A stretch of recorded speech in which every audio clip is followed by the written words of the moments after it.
కాబట్టి ఈరోజు మనం ఇంకొక పక్కన మీరు చూస్తే ఈరోజు 3 ఏళ్లలో ఒకటి ఈ సమస్య ఎట్లా పరిష్కారం చేసుకోవాలి, 2 ముందు చూపుతో మళ్ళీ రాబోయే రోజుల్లో మనం ఏ విధంగా చేస్తే ఈ సమస్య నుంచి శాశ్వతంగా బయటపడతాం దానికి కూడా ఆలోచిస్తున్నాం.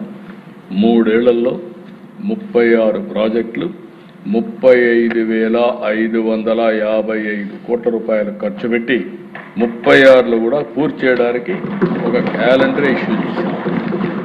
ఇది ఈ 3 ఏళ్ళు చేసే పనికి ఇది పూర్తయితే 19,16,000 ఎకరాలకు నీరు వస్తుంది. 9,96,000 ఎకరాలు స్థిరీకరణ జరిగే పరిస్థితి వస్తుంది. ఈరోజు ఇక్కడే మీ అందరికీ ఒకటే విజ్ఞప్తి చేస్తున్నా, పోలవరం జీవనాడి. ఈ పోలవరం ప్రాజెక్టు మీరు చూస్తే ఇదేదో ఒక ప్రాంతానికో లేకుంటే కొంతమందికి సంబంధించిన ప్రాజెక్టు కాదు.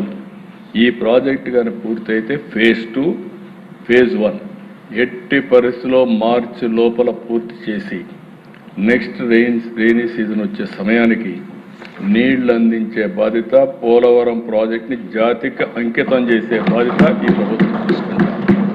ఇది కానీ జరిగితే దీనివల్ల పోలవరం నుంచి గోదావరి నీళ్లు విశాఖపట్నం వరకు ఈ సంవత్సరం అనకాపల్లి ఈ నెలలోనే 30వ తారీఖున మళ్ళీ హామీ ఇస్తున్న హౌస్లో గోదావరి నీళ్లు అనకాపల్లికి తీసుకొచ్చే బాధ్యత ఈ ప్రభుత్వం తీసుకుంటా, నీళ్లు తీసుకొస్తాం. ఒక విధంగా చెప్పాలంటే అడవులు చూస్తే భయంకరమైన అడవుల్లో ఈ యొక్క లెఫ్ట్ మెయిన్ కెనాల్ సాగే పరిస్థితి వచ్చింది. చాలా వర్క్ జరిగింది. అది కూడా ఈ సంవత్సరమే నీళ్లు ఇస్తాం. నెక్స్ట్ ఇయర్కి విశాఖపట్నం ఇప్పుడు ఏదైతే మాట్లాడుతున్నారో 3.5 టీఎంసీ 5 గిగావాట్స్ డేటా సెంటర్కి నీళ్ళు అవుతాయి. దీన్ని కొంతమంది కావాలని తప్పుదారి పట్టిస్తున్నారు. కాబట్టి 1000 టీఎంసీ నీళ్లు సముద్రానికి వినప్పుడు ఒక 30-40 టీఎంసీ నీళ్లు విశాఖపట్నం తేవడం కష్టం కాదు. రాబోయే సంవత్సరానికి డేటా సెంటర్కు కావలసిన నీళ్లు ఇచ్చే బాధ్యత ఈ ప్రభుత్వం తీసుకుంటామని కూడా తెలియజేస్తున్నాను. ఎందుకంటే అధ్యక్ష, నేను ఇవన్నీ చెప్పినప్పుడు ఫ్యూచరిస్టిక్ ఆశాజనకం. ఈ సంవత్సరం జాగ్రత్త అవసరం. ఈరోజు పోలవరంలో మీరు చూసినప్పుడు గ్యాప్ 1, గ్యాప్ 2 ఈసీఆర్ఎఫ్ అంతా పూర్తయింది.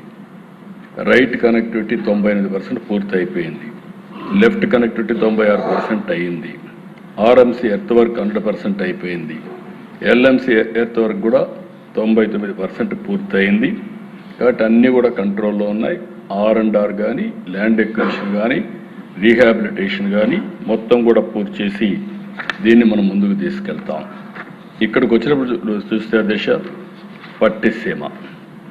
ఈ పట్టిసీమ ఇదే హౌస్లో నేను పట్టిసీమ తిప్పితే ఎక్కడ ఈ నీళ్లు పెట్టుకుంటాను అడిగిన సందర్భం నేను ఆ రోజు ఈ సీట్లోనే చెప్పాను.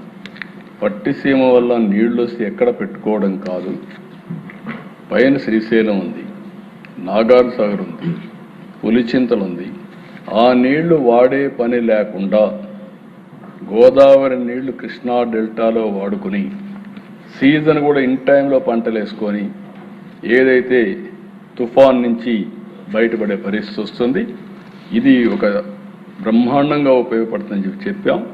కానీ ఆ రోజు చెప్పిన వాళ్ళకి ఈరోజు సమాధానం ఒకటే అధ్యక్ష, 465 టీఎంసీ నీళ్లు ఈ రోజుకే తీసుకొచ్చాం.